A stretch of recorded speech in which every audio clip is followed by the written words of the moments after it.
Good morning and welcome back to our third segment of CityLine. I have three individuals who are here from the Foss Waterway Seaport.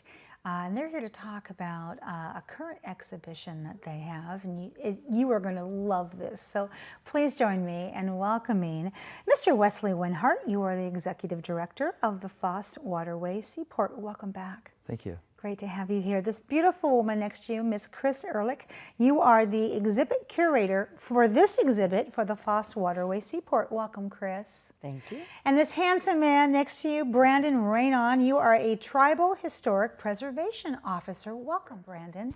Good to have you, all of you, in the studio. Okay, so we saw on the wide shot this amazing little kind of a prop here that we're going to get to, but first, what is the name of the new exhibit opening and when, Wesley? Sure. Well, maybe I'll just backtrack a bit. The Foss Waterway Seaport, located on the Foss Waterway, Yes. 117-year-old historic wooden wheat warehouse,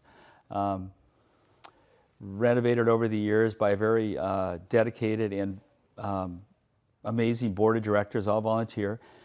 We decided that it was time to kind of honor our ancestors, and because the seaport is located on the tribal land of the Puyallups, we put together a proposal, and the name of the exhibit is The Puyallup People, First on the Waterways. Opens up February 15th, and it's supported by the Puyallup tribe, the city of Tacoma, Maritime, and the port of Tacoma. And it's really a chance for us to kind of kick off 2018 and lead up to the tribal canoe journeys, which maybe Brandon can talk about a bit later, but they're a large historic gathering of about 100 canoes that'll be arriving in Puyallup from all over North America, the west coast of Canada and the south coast of the United States.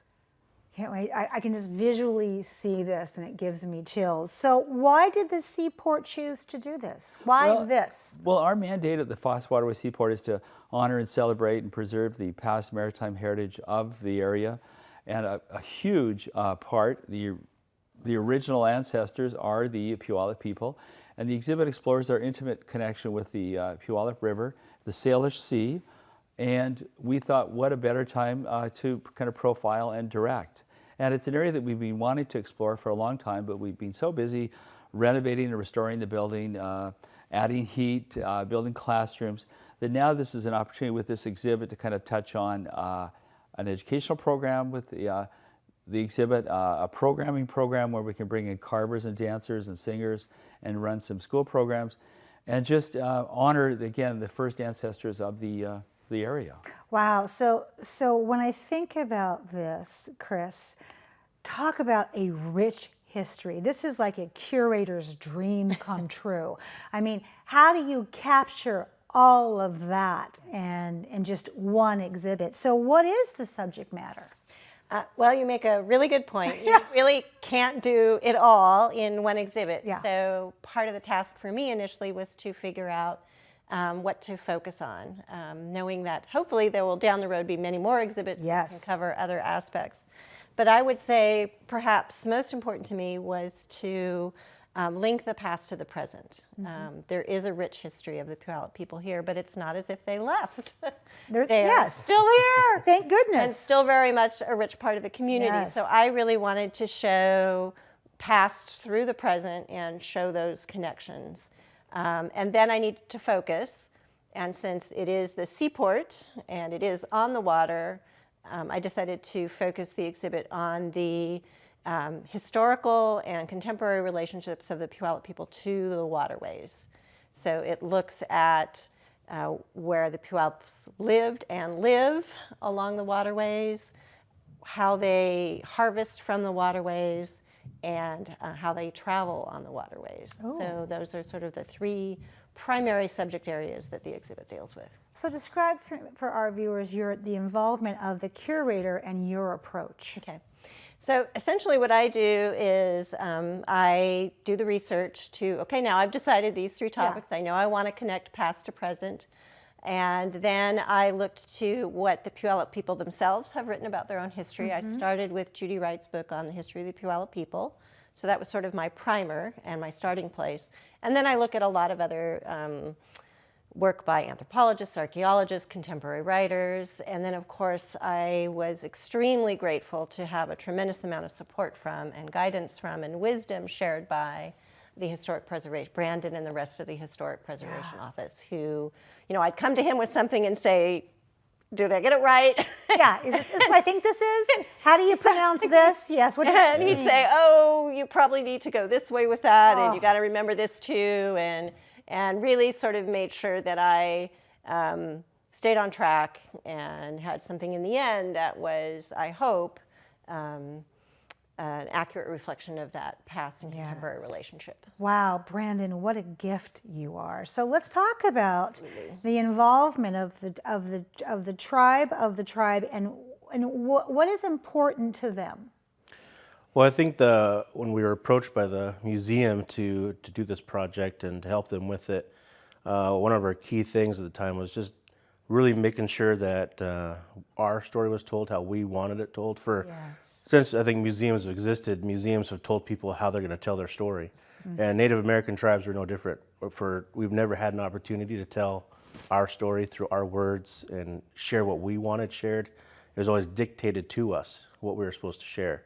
And so this opportunity gave us that opportunity to work with Chris with what words would be shown, what pictures would be shown, the story that would be told, how it would be told, and so it was important for us to be able to share that story for the people of Tacoma to see their history, where they came from, where they started from, and how we helped them in their history, and how we all used to work together and continue to work together today. Beautifully said. Wow.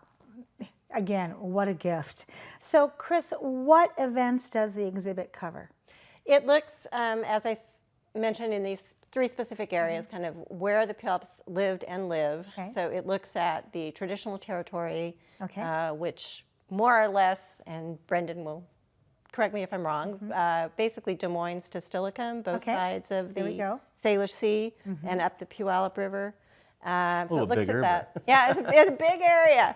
And then kind of how that was compressed into the reservation after contact. Right. And then the tribe really persevered through an amazing amount of obstacles that were put in their way to retain their presence on that reservation. And so it covers all of that history up through the present, more recently the land settlement in the 80s, and how the tribe continues to really protect that territory in ways that...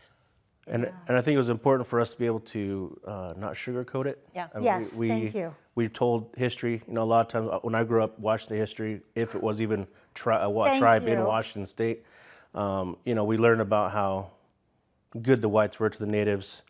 And, this way we were able to tell our story again, and be able to not sugarcoat it. Thank you, because if we don't know the past, we're doomed to Right. repeat it. Exactly. Yeah, and it really was stolen. Absolutely. you know. I mean, let's just lay it out for what it is. Let's just tell the truth.